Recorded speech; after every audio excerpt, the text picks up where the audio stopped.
New. Today is Friday, October 11th, and it has been a year since the commencement of the Al-Aqsa Flood operation.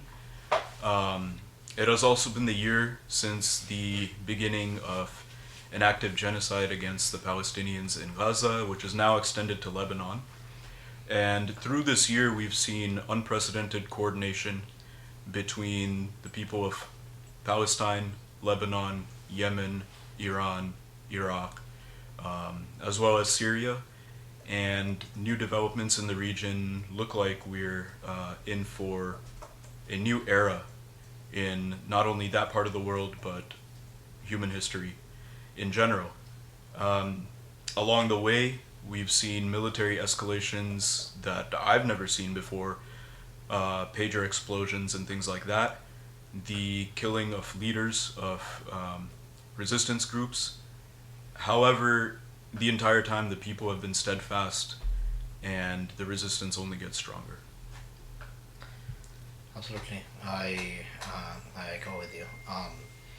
A lot of times, what happens is like when we are looking at any warfare, any military conflict, the goals are determined, or the results, the consequences are determined based on the goals that are set by each party, right? Right. And those who do not have the holistic view of conflicts, of wars, they normally go with what is being presented, the amount of casualties, right, or the destruction of the infrastructure, and they would base their view on like how much each side has been protected, or how much each side has been destroyed in terms of infrastructure and casualties. Well, all they've ever done is played video games and watched movies. So. Right. Well, see, I mean, it's not even that. It's not having the understanding of how do you with the, because the formula is very clear. Formula is like, okay, if I'm having a conflict with you, right? I say that I am going to make sure I'm going to make sure that what do you say? I shave your head, whatever. Like I take your, I take your ponytail away, right? I shave your head, and in the process, I beat you hard. I have you against the wall. Oh man! Right, and but still you resist to a point that I get tired of beating you, right? You're all bloodied. I'm unscratched, but I still did not get what I wanted to, what I was aiming for, right? Which was to shave your head, right? Logically speaking, who won? At the end, I got tired, right? Yeah. Doesn't matter. You got beat up. Doesn't matter. Like you're all bloody. Who achieved their goal? Who achieved the goal? Exactly. It's a very logical explanation, but unfortunately, because of the propaganda that we have, right, the media plays a very malice role in this by highlighting on things which are not relevant in Right. order to determine the consequence of a conflict. Right. Right. The example that I gave you, who won at the end? You won because I did not achieve my goal. You still got to keep your ponytail, right? Yep. So regardless of how bloodied you are, even if you cannot walk for 2 weeks, at the end, who lost? I did. No one's cutting my hair. No one's cutting your hair, right? So in the military conflicts as well, right? When you are in a military conflict, if the goal that was decided by the aggressors, right? In this case, in the case of what we are seeing in West Asia, the goal was also known as quote unquote Middle East. The goal was set by the aggressor, which was what? Disarmament of Hamas. They wanted to, destroy all the tunnels or whatever. Right? Did that happen? Hence, a year after Al-Aqsa Flood, right? We still are, not only they were not able to destroy, but resistance kept getting stronger. They took out the leaders, right, in a very cowardly manner, but still they did not achieve any of their goals. So who's winning right now? Who's Resistance. winning? It's resistance. We do not we do not determine the winner of a conflict based on the casualties or based on, yeah, Gaza, it's been destroyed. They are doing the same thing in Lebanon, right? Casualties 42,000 and up and still counting, right? Small Hani was taken out, right? Sayyid of Resistance, Sayyid Hassan Nasrallah was taken out, right? In a very cowardly manner. But did they achieve their goals? No, they did not. No one can say that they have achieved their goal. Right. Even they're not saying they're not saying Yeah. it, which means that they're losing. Yeah. They're losing. They're still losing. They're still far away from their wishful thinking, wishful goals that they have set for themselves, and hence we are seeing, we are definitely, as you mentioned in the intro, that we are living in a very interesting era that is going to change the course of history for not only for that region but for the mankind, right? Yeah. Yeah. People are being tested. The nations are being tested. Which side of history are they going to be on? Yeah. Yeah. How do you feel? I think in recent days we've heard more about Israel wanting to start negotiations with Saudi again on, I think, the deal they were trying to make last year, a unilateral deal over the heads of the Palestinians, Abraham Accords. and now they're trying to do this again. My personal opinion is this time around, even if they achieve it, what's happened in the past year, Saudi or any Gulf state, making this unilateral lateral deal will not have the same impact on the Palestinians that it would have last year on October 6th, a day before October 7th. What do you feel about that? That's really interesting because it's a very interesting observation for sure. Why is Saudi so important, right? If you see what was happening before October 7th, Saudi was pressurizing the countries in the region to normalize the deal with the Zionist entity, right? Why was it so important for Saudis to have others make the deal before they could? Because they are looked as the guardian of the holy mosque, right? They are known as the protector of holy mosque. Somehow, some way, you can say, in a very crooked world that we live in, they are the face of Islam. Not because of who they are, but where they are. Right? It is considered as face of Islam. You're laughing. Very recently I saw that online someone had posted, and it went viral. The most famous Saudi is the Prophet. Oh, Right. yeah, I saw that. Right. So this is where everything started from, right? Anyone who is going to be ruling over it, they're going to become a face of Islam regardless, right? So that's why it was so important for other countries, like Saudis were trying their level best to have other countries normalize the deal. So by the time their turn comes, there's going to be lesser amount of resistance, right? And they're not going to go through that much critic because of their action. That still holds its own value in its own realm, I think, right? However, the blood that has been shed by Gazans, right? The blood that has been sacrificed by the people of Philistine, and I would just suggest for all of us to start using the terms which are original, right? Rather than, no, it doesn't matter Palestine, but language comes with its own baggage, right? There's a reason why they are talking about, there was no Palestine in the past. Yeah. So the blood that has been shed was a little bit of tangent, but the blood that has been shed by the Philistini, right? They are, it has really changed the tide. It has really changed the public opinion all over the world. To your point, it's not going to make that much of an impact because the world is watching now. For the first time, we are witnessing genocide like live streaming to us. Yeah.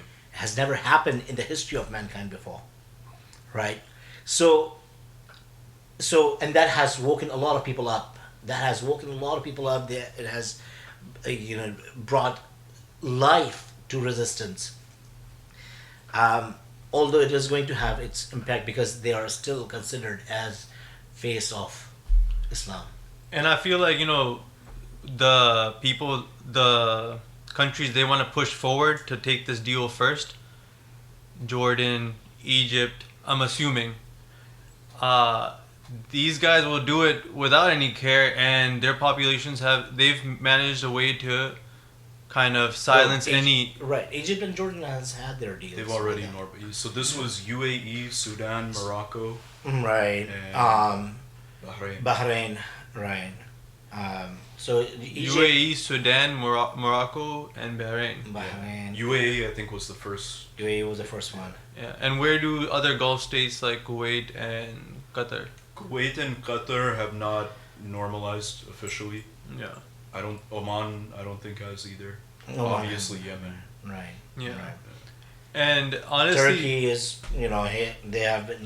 They don't need to normalize on paper. They're already supplying the oil. No, I mean they have their embassy. That is has the embassy in right. Turkey, right? Yeah. So they are normalized. Well, no, in Turkey, I mean, honestly, and I was talking to Shawn about this. Sorry to cut you off.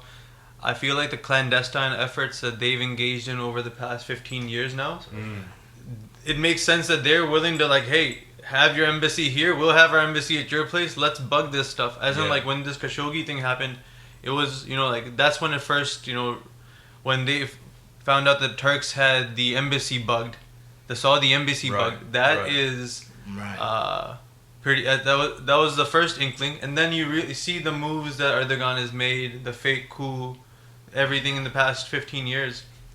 And also just outright protection of extremist forces in Syria, funneling ISIS into Syria, outright protection of them, Turkish forces, protection, even strengthening them. I mean, who was buying the oil that they were stealing from Syria? Yeah. The ISIS was stealing the oil from Syria, and it was their biggest buyer was Turkey. Yeah. So I mean, Turkey has played their cards in a very deceptive manner, and it just surprises me that you still got so a lot of our Sunni brethren, they have realized that how shameless Arabs have been in the case of Palestine. What amazes me, especially in Pakistan, Erdogan is considered as an icon. It just amazes me, how do you, just because he comes out and speaks and would have his bipolarity at its best, talking about how messed up Zionist entity is. At the same time, they have their embassy in our country, and we are doing regular business with them. Well, Turkey, so Erdogan has been pushing this kind of pan-Turkic message, neo-Ottoman. He'll go to these famous statues of Ottoman emperors and do these speeches and whatnot. And there's been an export of Turkish culture, Turkish nationalism through the media. So Ertugrul was this show, and there are a bunch of Turkish shows that are dubbed in Urdu, dubbed in other languages too, I think. Yeah. And so this is a cultural export. He's trying to do that. I think he does wanna bring that quote unquote that Ottoman might back to Turkey. I think he's more likely to bring it back to Pakistan first. Yeah. Well, the idea is to compete with Saudi Arabia as the Muslim country. Right. So they have their little axis, Turkey and Qatar. There is a history to it, right? It was the Ottomans were dismantled with the help of the Saudis, right? So there is that bad blood. There you go. Yeah. There is that bad blood. I didn't make that connection. That's crazy. Of course. And literally the same family. Yeah. It is a same family. Yeah. It's. I feel and I think you talked about it a little bit.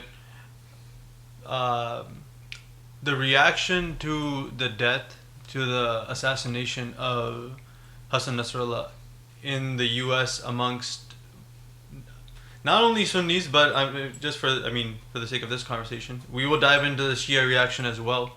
Who should we offend first? who should we offend first? Yeah. Honestly, I want to talk about the Sunni, just because we're on the subject. Okay. And then we can kind of, because I know the ones Shias. regarding Shias in the U.S., maybe Houston, Chicago, wherever the main enclaves of Shias are, what their reactions were, we'll get to that. And I think that's a deeper dive into, honestly, the lack of soul that we have domestically. Because we can't talk about that. The resistance around the world, in Yemen, in Lebanon, they're doing their thing and they are winning. They are winning, whether you're pro-Israel, whether you're pro-Hamas, whether you're pro-whatever, right? The reality is, any logical, objective person says the Israelis are not able to achieve their goals. Now, if you are on the sidelines and you have a vested interest, are you winning? If you're on the sidelines and you have a vested interest, are you winning? Or are you losing just on account of the fact that you're on the sidelines? So what is a vested interest? Like, how would you define that? Yeah. No, I mean, yeah, I think that's an open question right now. What is the vested interest? Is me... I mean, I would, and this is where I would like to dive into the Sunni perspective a little bit, because you have that more like, hey, these are our Muslim brothers, the Muslim Ummah, right? I think when you're Shia, there's a little bit more ambiguity there. There's a polarization there too. Yeah, among the Shias, it's like and some might say that there are like genuine like issues that need to be talked about when it comes to like Shia like objections, maybe not condoning it. But when it comes to the Sunni perspective, I saw this after the death of the assassination of Hassan Nasrallah, where a monumental loss, not for him, he achieved what he wanted out to do, whether you agree with it or not, but for the resistance movement, I think, you can probably make it akin to like in the past 40, 50, 60 years, the death of Patrice Lumumba. I honestly cannot think of anything else that would be that like groundbreaking. And the reactions here, I felt a general like malaise. Huh? Che? Yeah, Che Guevara, I guess. Che Qasim. Yeah, I mean, I feel like growing up, for me, Hassan Nasrallah was overarching figure in world politics. Even so, that's right. With all the... Continue with what No, you're saying. No, so... Like it was. We'll go one by one, right? First of all, regarding just to get it out of the way, even the martyrdom of Sardar Soleimani, though it rocked the world, right? Though it was a major loss for the resistance, because he was the mind behind. What was happening in Palestine, what was happening in Lebanon, what was happening in Afghanistan. Yeah. Like he was coordinating like Iraq, Syria, right? Yeah. We wouldn't had those victories that we did with the hijacked revolutions or with the West orchestrated revolutions, right? We wouldn't have had that much success if Sardar wasn't there. However, for Sardar Soleimani for General Soleimani to be taken out was not a setback per se on the axis of resistance. Why?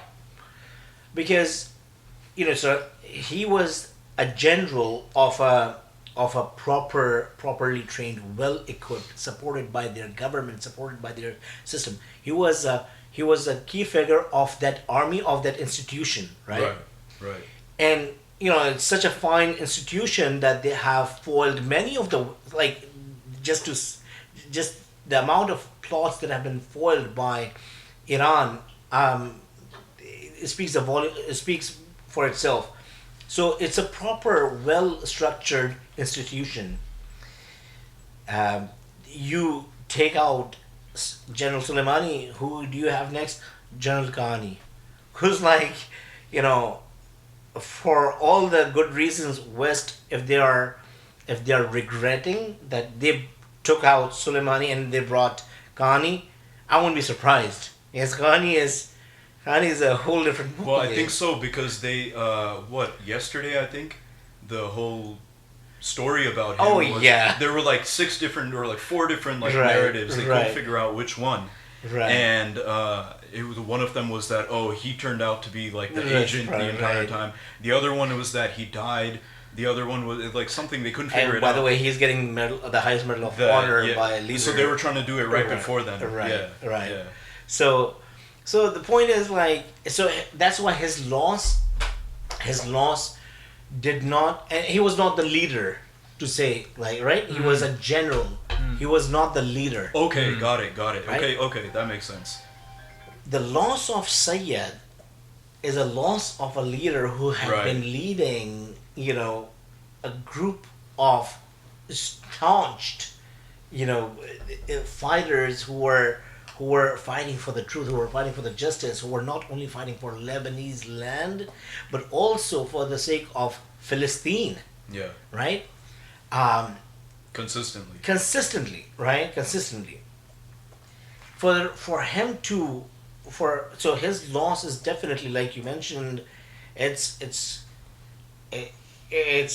groundbreaking, Right. hard to fathom, like, so hence the reaction should have been a much more stronger. Well, Shahid Qasim came to mind because, to what you were saying, that was the first time I saw this divide, right? Where to some people he was Shahid Qasim, and to other people it was like, oh, this is the one only good thing that America did. And I saw that divide and that polarization even among the Sunni community, and the Palestinian resistance obviously was on one side of that. And so So there's a lot of times, I think like the right statements that were made by the leaders, they can go a long way and they can shut anyone up who's just doing nothing but commentary or being like writing comments on cyberspace. For Shahid Ismail Hani to say, like, I was present in his burial, and I heard Shahid Ismail Hani's speech live, right? yeah. And for him to say that he was Shahid al-Quds, the title of Shahid al-Quds was given to General Soleimani. That speaks the volume for itself, right? That, You're saying you were in General Soleimani's funeral, yeah. That's big. Yeah, so it was one of the best, one of the big. best moments It's big. to hear, General's daughter, call out Oh, West. yeah. Like I was listening to her live. That was in the prayers. So, and I heard General Ismail, Shaykh Ismail Hani's speech as well that he gave while giving tribute to Shaykh Soleimani. At that time he's the face of Palestinian or Philistine resistance, right? He was the face of Philistine resistance. For him to say, and he's what? Sunni. For him to say that this person is Shahid al-Quds, the martyr of Quds, that should shut anyone up, right? But what if their objection is, I don't care, because first and foremost, obviously, especially when it comes to Sunnis, nothing is infallible, right, so to speak, literally and figuratively. So it's like, yeah, Ismail Haniya said something great. All I know is this guy killed Sunnis in Syria. What do you say to that? That's not the streamlined Sunnis though, and I don't think we need to worry about. We don't even need to. Yeah, I mean, just a response to them is good enough, but that's not the streamlined Sunni. It's I like feel like ignore it. I find it to be the mainstream thought process for Sunnis right now in this country specifically, where they're able to be like, well, yeah, someone like Qasem Soleimani, Hassan Nasrallah, they died, good, because they killed Sunnis in Syria. Now, where are they getting this fed information? I find it a two-pronged thing. One is willful ignorance. Hey, I'm living here, I'm making dollars, it's chill. Why these guys killed Sunnis, man? Just who cares? Who are we there to support? We have nothing. And the second thing is the lack of any intellectuals. Even this is coming from a Shia. A lack of any intellectuals in this ecosystem for Sunnis. You have guys like Mohammad Hijab, or I was seeing it. Forget people here. I was seeing a guy like Zakir Naik going to Pakistan and meeting the Prime Minister of Pakistan. Having people crying at his events, like some guy is like Ayatollah Khomeini has come himself, right? Back from the death. It's not even he's coming.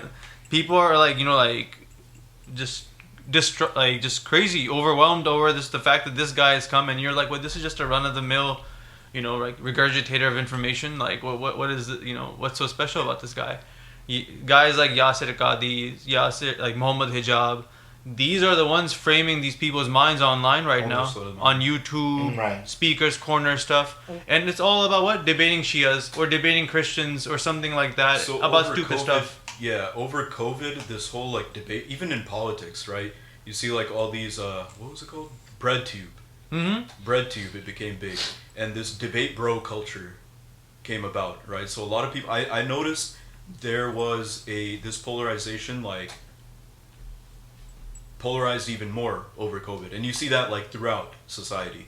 And I think that's because you had those echo chambers online. Now you're online, you're in your online space, and you're with the same ideas, the same people, but they fester, right? They fester and get more and more extreme and more narrow.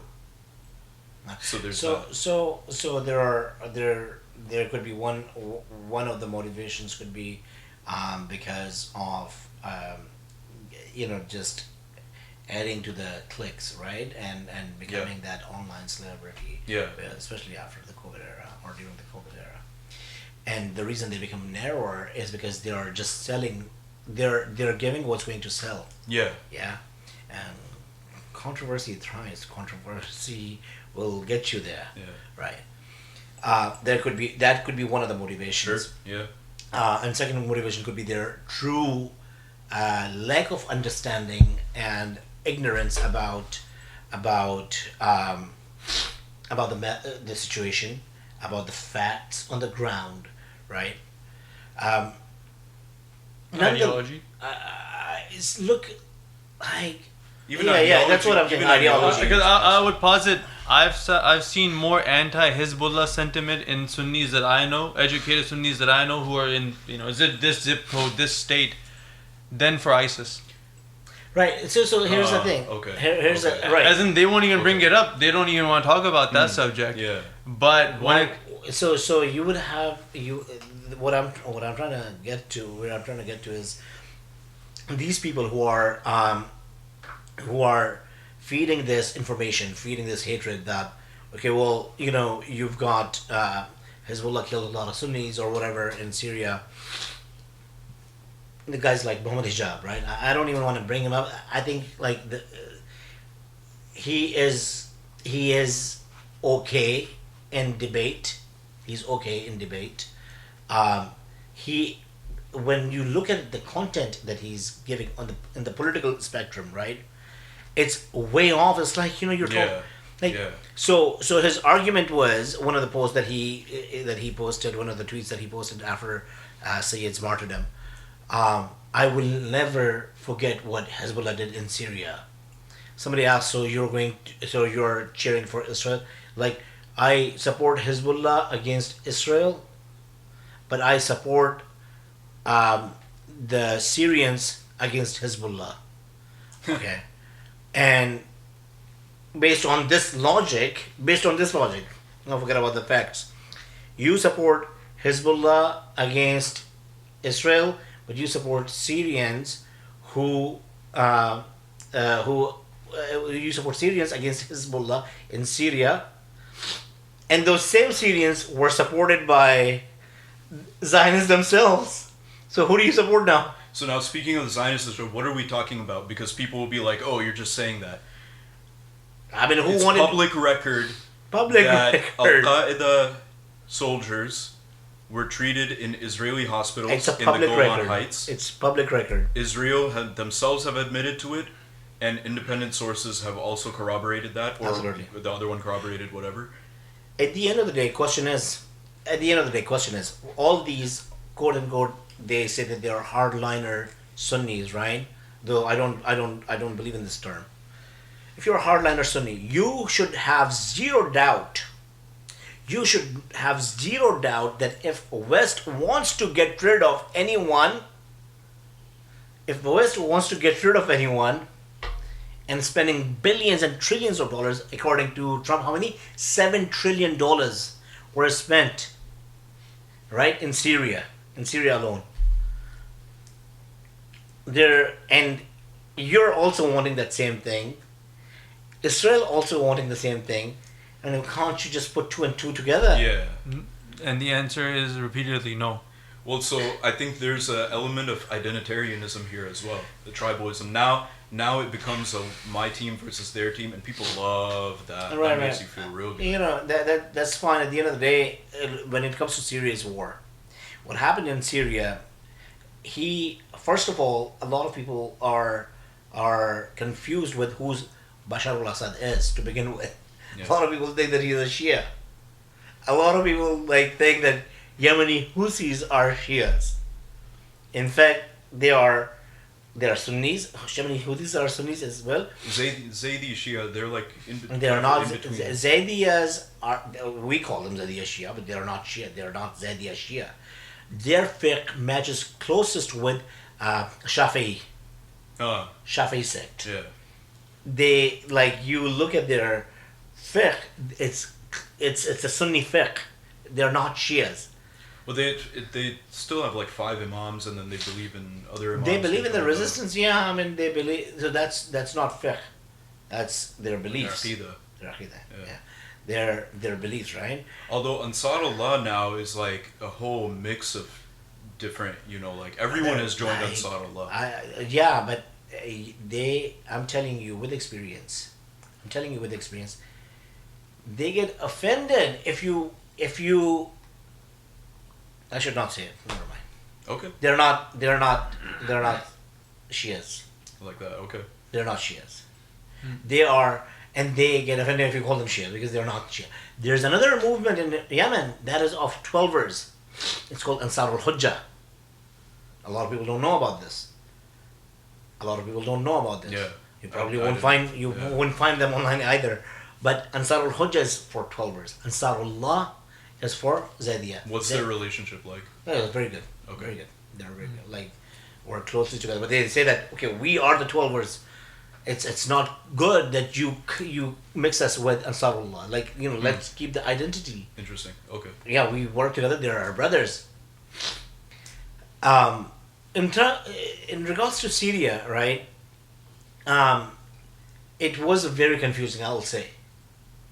It was very confusing in the beginning. For many of the revolutionaries as well. You had people who are speaking from the pulpit who do align themselves with revolutionary camp, and they were talking mess about Bashar al-Assad. I remember that. Yeah. Right? They were talking mess about Bashar al-Assad. You gotta go with the source of information that you're getting. One thing is for sure, and this is one of the stigmas that we have, that we forget the lies that have been told to us by the powerful, lying Zionist media machinery, right? We let it go. They want us to let it go, and we let it go, right? And this should not be the case. You gotta hold them accountable for major lies that have been proven to be lies by their own entity. For example, from October 7th, right? The first thing that came out, decapitated babies.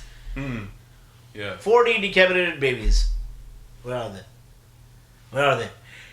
To a point that the White House also published that thing, right? Yeah. Biden spoke about New York it. Times, all of that. Biden spoke about it. A day later, when it was denied, refuted, they took it off. Dude, you've got the president, the leader of quote unquote the strongest country, free world, right? Talking about a lie. He spoke about it. So when you can lie about it in such a shameless manner, and you're proven that you were wrong, and the evidence is you took it off from your tweet, right, from your post, how is it that I'm going to believe anything that you say? How is that I'm going to believe? The decapitated, the rapes, the charges of rapes, right? It was again refuted by their own people, right? By their own media agencies. Why are we not holding them? Before we even talk to any of these people, right? I think we should make a big deal about these particular points. That you lied, didn't you say, like the likes of Piers Morgan and them, right? They said it. They said it themselves. Yeah. And so when you first, I think before we even dive into any debate, you gotta prove them and get them to acknowledge that they lied. They lied or they were wrong. Blatantly wrong. And they propagated this wrong information that they had. Admit that, then we'll move forward. So yeah, just in case for anybody who's not so familiar with what happened in Syria, Right. you want to kind of give a timeline? So I was coming back to that. Okay. They started why it was so important to have the source of information that you're getting in Syria, right? You had this Islamic awakening that was happening at that time, what they call Arab Spring. Yeah, West wanted Arab Spring. Leader of revolution Imam Khamenei said it was an Islamic awakening that was happening in different regions. And when it came to Syria, they tried their level best to get rid of Bashar al-Assad. The projection was 6 months. 6 months we'll have a regime change. And it's all on the record. They had this. The person's name was Wesley Clark. Wesley Clark, right? They've been planning this since at least 2001. 2001. After 9/11. Right? So they have this thing where they wanted a regime change within 6 months. Honestly speaking, frankly speaking, looking at Syria's army, they would have been gone in 6 months. According to some of the people who were, fighting in Syria, they said that, the only good thing that the Syrian army was good at was parading, the march. They would liberate the towns from ISIS, hand it over to Syrian army, and the Syrian army would lose them again. It was that bad. But anyways, coming back to the root causes, right? Why was Bashar al-Assad so important? Why did the Arab nations wanted to get rid of him? Why did the West wanted to get rid of him? He's not Shia. He was Alawi, and then the most recent picture that I've seen he's a Sunni. He was praying like Sunnis. Yeah, he's not religious. I think up till 2006, and you were mentioning people who were confused about. I mean, confused is, I don't agree with that term. I personally was on the fence about Assad all along, right? And I think up till 2006, he was sleeping inside of Buckingham Palace. Now that alone is not enough to discredit. And I think the past 15 years. No, up until that point. Yeah, the past 15 years have disproven that narrative, right? I mean, it's not a narrative. Again, if you and your wife are living, spending a night inside Buckingham Palace as a queen's guest, it should tell you where you stand. Right. Now, within 5 years of that, the Syrian civil war started. I feel there are conditions that cause chaos, right? And anywhere, and that's also what took place in Syria originally. I find this. I think at one point, I think you might have been talking about this too. It was all over the news. At one point, the CIA is funding one side, and that one side is going to fight another side that is being funded by the FBI or some other state agency, like that, by the State Department. So they were supporting. So the United States. This is one of the things I wanted to clarify, right? So the U.S.'s role in Syria, their role in all these revolutions, even if you look at Ukraine in 2014, They have the NED, and the NED works with NGOs, and the NED is funded by the CIA or the State Department, something like that. And that's how they are able to influence people on the ground or plant people on the ground in these protests who are pro-US and who are trained by the US. And you had people like the groups like the Syrian White Helmets, for example. Right. And then that ends up being like, okay, now we've gotten that to a certain point. Now we need to start financing these different like Salafi groups. Same thing they did in Afghanistan, right? So you had all these fatwas from these sheikhs, ulama, whatever, who were saying go to Syria for jihad. And then who was funding multiple of those militias?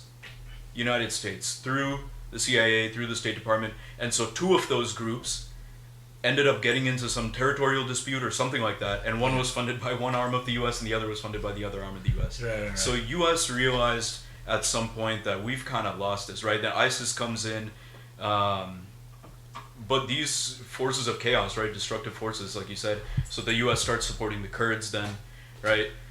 That was something that... How destabilizing was that for the cause of Palestine? Right. I guess I'm wondering. So I'll get to that. Before I answer that, I think there's one point that I wanna mention over here, is a lot of people, like, again, naive, simple-minded people would say that, well, I mean, your favorite thing is to blame everything on the United States. Who has time? Who has that much time that they would spend, billions of dollars on two different factions who are fighting, for the same cause, that is to get rid of resistance? It has happened in the past. It has been acknowledged. The first one being the coup that they staged in Iran in 1953 to get rid of Dr. Mossaddeq's government, who was, by the way, democratically elected. Right. So for them, like, this has happened, and they have acknowledged it. So if they have acknowledged, these things they have, they're not still acknowledging fully. I mean, they've done this all over Latin America. They have done it. All of Latin America is an example. Iran is an example, right? Africa, all right in Africa, the 50s and 60s in the Congo. Right. So that's one thing. In terms of the whole issue with Assad was this Palestinian issue. Look, the way it is geographically, from geographical perspective, Syria was the gateway to strengthen the resistance in Palestine and in Lebanon. Yeah. Right? Syria was a gateway. How many, question is, what role, and this is a question that I have for my Sunni brothers, right? What was the role? How was resistance getting strong? Saudis weren't giving them arms. Saudis gave them arms in Syria's civil war, one of the factions, right?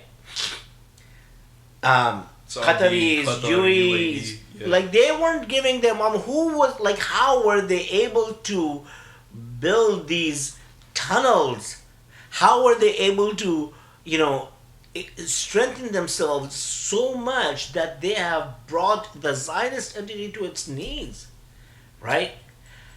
Who gave them? How? So the passage, if you look at the map, what was the passage? How would Hezbollah would give them? How would Hezbollah get it? Iran, Iraq, Syria, Lebanon, right. Palestine. So it's like, East and Syria was the major player in all of this.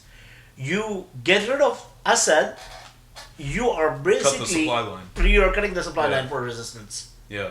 That's why they wanted to get rid of Assad. Put all of your differences aside. What is the most important issue in the Muslim Ummah right now? Without a shadow of a doubt, it has been Palestine since last 75 years, 76 years, right? 78 years. Or more than, yeah. It has been the issue of Palestine. And if this person, with whatever baggage that he has, if he's a major player who has not made any compromise for this cause, then, shouldn't he not be good enough to be, ruling over at least that region? Like imagine just like they took out Gaddafi, and we have differences with some of the rulers, right? Major issue with Gaddafi. I mean, have you seen a picture of Gaddafi? Have you seen Gaddafi? He looks like a boss. The whole the gold robes. He's got the shades. Honestly, guard full of, I don't know much about what's wrong with him apart from the eccentric nature. Yeah. And I think he hijacked some planes in the 70s. Right. He helped the resistance of the Irish resistance against the British as well. Yeah. Imam Musa Sadr, couldn't that have been Mossad? Trying to frame it, cause division? Because you have to look at you have to know the background of it. Okay. There's a background. Okay.